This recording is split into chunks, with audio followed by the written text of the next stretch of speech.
Assalamualaikum warahmatullahi wabarakatuh. Kami dari SMK Prestasi Agung ingin mempresentasikan tentang diet penyakit degeneratif. Saya Maura Dwi Revalina.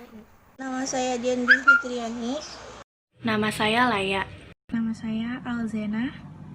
Ingin mempresentasikan pengertian penyakit degeneratif adalah penyakit degeneratif, istilah yang secara medis digunakan untuk merangkak adanya suatu proses kemunduran fungsi sel saraf tanpa sebab yang diketahui, yaitu dari keadaan normal sebelumnya keadaan yang lebih buruk. Penyakit degeneratif bisa mempengaruhi banyak orang dari jaringan, mulai dari sistem saraf pusat, otak dan sumsum tulang belakang, tulang dan sendi, serta pembuluhan darah dan jantung. Penyakit degeneratif terjadi karena adanya perubahan pada sel-sel tubuh yang akhirnya mempengaruhi fungsi otak secara menyeluruh. Kondisi ini paling sering disebabkan oleh proses penuaan. Yang makin bertambah usia, fungsi jaringan dan organ tubuh pun semakin mengalami penurunan. Istilah mengapa orang lansia lebih berisiko mengalami berbagai jenis penyakit degeneratif dibandingkan orang-orang muda. Berikutnya, jenis penyakit degeneratif. Jenis penyakit degeneratif ada beberapa. 1. Diabetes mellitus, 2. Jantung, 3. stroke, 4. osteoporosis, 5. kanker, 6. Parkinson, 7. penyakit Alzheimer, dan 8. multiple sclerosis. Diet penyakit degeneratif. Tujuan diet disesuaikan dengan jenis penyakitnya, yaitu A. Tujuan diet penyakit diabetes mellitus: 1. Mengendalikan kadar glukosa darah dan tekanan darah. 2. Mencegah menurunnya fungsi ginjal. 3. Mempertahankan keseimbangan cairan dan elektrolit.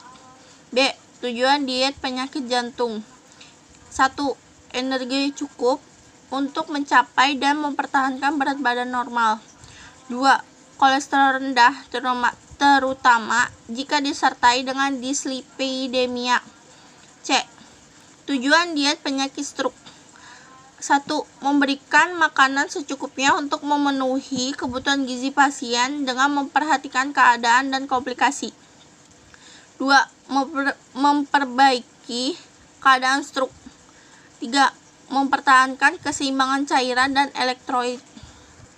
Syarat diet penyakit degeneratif.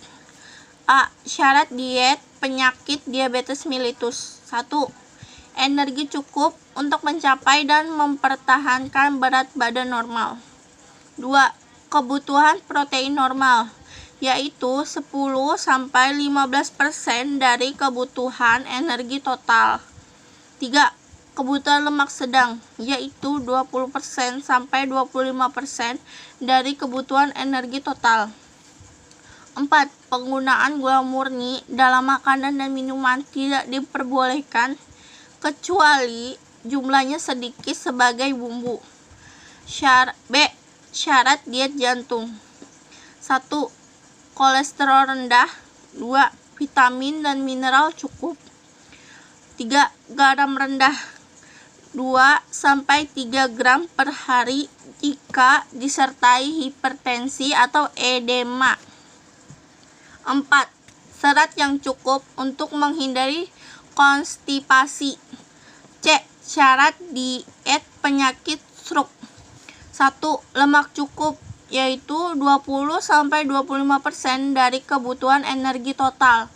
Utamakan sumber lemak tidak jenuh ganda, batasi sumber lemak jenuh. 2. Karbohidrat cukup, yaitu 60-70% dari kebutuhan energi total. 3. Vitamin cukup. 4. Serat yang cukup untuk membantu menurunkan kadar kolesterol dan mencegah konstipasi. Jenis diet penyakit degeneratif. A. Diet pada penata laksanaan diabetes mellitus dikontrol berdasarkan kandungan energi, protein, lemak, dan karbohidrat. B. Diet penyakit jantung terdiri atas: pertama, diet jantung 1, diberikan pada pasien penyakit jantung akut. Yang kedua, diet jantung 2 diberikan dalam bentuk makanan saring atau lunak. Ketiga, diet jantung 3 diberikan dalam bentuk makanan lunak atau biasa. Yang keempat, diet jantung 4 diberikan dalam bentuk makanan biasa. C. Diet penyakit stroke. 1. Karbohidrat cukup, yaitu 60-70% dari kebutuhan energi total. Kedua, serat cukup untuk membantu menurunkan kadar kolesterol darah. Yang terakhir, bentuk makanan disesuaikan dengan keadaan pasien. Makanan yang tidak diperbolehkan diet degeneratif. Pertama, gula. Kedua, produk turunan susu atau dairy. 3, minyak goreng. 4, lemak trans. 5, daging. 6, alkohol. 7, daging merah olahan. 8, biji-bijian olahan. 9, bahan makanan tambahan buatan. Terakhir, yogurt beku. Makanan yang diperbolehkannya itu adalah ikan polong-polongan tinggi protein, kacang almond, oatmeal, blueberry, anggur merah, susu kedelai, coklat, dan kismis. Saran penyajian dietnya yaitu makanan-makanan yang tepat atau yang diperbolehkan dokter. Kurangi konsumsi makanan manis, pilih jenis sayuran yang tepat seperti kangkung, bayam, buncis, sawi, toge, wortel, tomat, oyong, terong, mentimun, labu siam, dan jamur segar. Hindari mengonsumsi makanan sosis, kerupuk jengkol, mentega, krim, makanan olahan, acar, gula, tepung putih, coklat. Makanlah makanan yang mengandung banyak serat seperti sayuran, roti gandum, buah, sereal, dan kacang-kacangan. Pilih buah-buahan yang tepat atau yang baik seperti pepaya, apel, semangka, stroberi, buah pir, jambu biji, dan aprikot. Sekian dari presentasi kami. Mohon maaf bila ada salah kata. Wassalamualaikum warahmatullahi wabarakatuh.